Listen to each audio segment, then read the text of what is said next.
आरोग्य की नज़र में संपूर्ण आहार वाला फल केला आध्यात्म की नज़र में भी बहुत पवित्र और पूजनीय है। इसके चौड़े पत्तों में श्री हरि का वास माना जाता है तो जड़ों में महादेव का, जिसे मूल शंकर कहते हैं।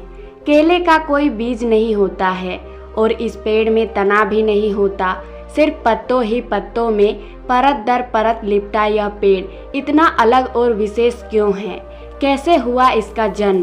पुराणों में इसकी कथा भी बहुत रोचक और आश्चर्य में डालने वाली है।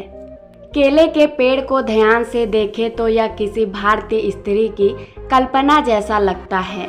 पत्तों पत्तों में लिपटा तना ऐसा लगता जैसे किसी महिला ने साड़ी लपेट रखी है और सबसे ऊपरी भाग में फलों से लदी शाखा नुमा आकृति जमीन की ओर ऐसी लटकती है जैसे फूलों से सजी हुई किसी महिला की चोटी। दरअसल यह संरचना यूं ही नहीं है, असल में यह एक स्त्री का ही रूप है। इसका वर्णन पुराण कथा में मिलता है, जिसका संबंध सबसे क्रोधी ऋषि दुर्वासा से है।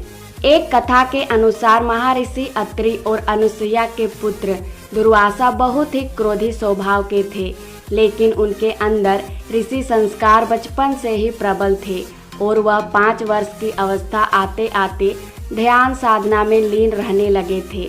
दरअसल दुर्वासा खुद महादेव के क्रुद्ध स्वरूप रुद्र के अंश से उत्पन्न हुए थे। क्रोध ही उनके स्वभाव का मूल था और वह तमाम ज्ञान को पाने के बाद भी इसे नहीं त्याग सके थे। बड़े होते होते जब माता पिता ने देखा कि बालक के अंदर वैराग्य अधिक उत्पन्न हो रहा है और वह समाज की व्यवहारिकता को नहीं समझ रहा है, तब उन्होंने उनका विवाह ऋषि अम्बरीश की कन्या से करा दिया। ऋषि अम्बरीश ने अपनी कन्या के कई गुण बताए और ऋषि दुर्वासा ने माता पिता की आज्ञा मानकर विवाह कर लिया। ऋषि अम्बरीश दुर्वासा के क्रोधाग्नि को जानते थे, इसीलिए पुत्री के साथ कोई अनिष्ट न हो जाए इसके लिए भी वे चिंतित थे।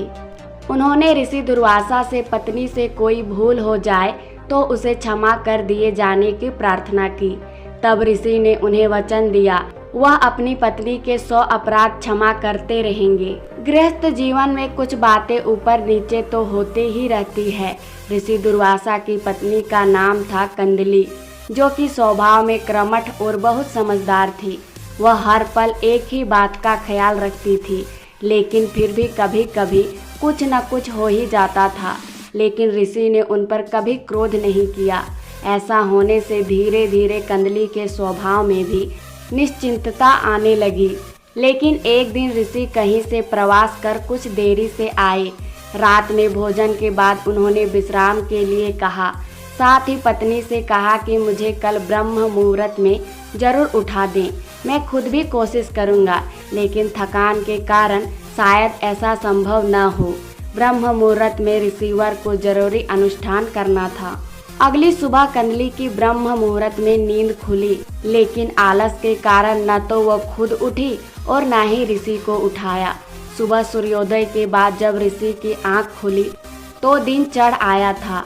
अपना अनुष्ठान न कर पाने के कारण वह कंदली पर बहुत क्रोधित हुए और उन्हें भस्म हो जाने का श्राप दे दिया। ऋषि के शाप का तुरंत असर हुआ और कंदली राख बनकर रह गई। ऋषि को भी इस घटना पर बहुत दुख हुआ, लेकिन अनुशासन स्थापित करने के लिए उन्हें ऐसा करना पड़ा। जब कंदली के पिता ऋषि अम्बरीश आए तो अपनी पुत्री की राख बना देखकर बहुत दुखी हुए।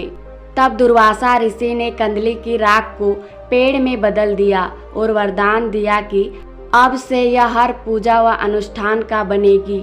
इस तरह से केले के पेड़ का जन्म हुआ और कंदली फल यानी केले के फल हर पूजा में प्रसाद बन गया। यही वजह है कि केले के पेड़ की गुरुवार को पूजा होती है।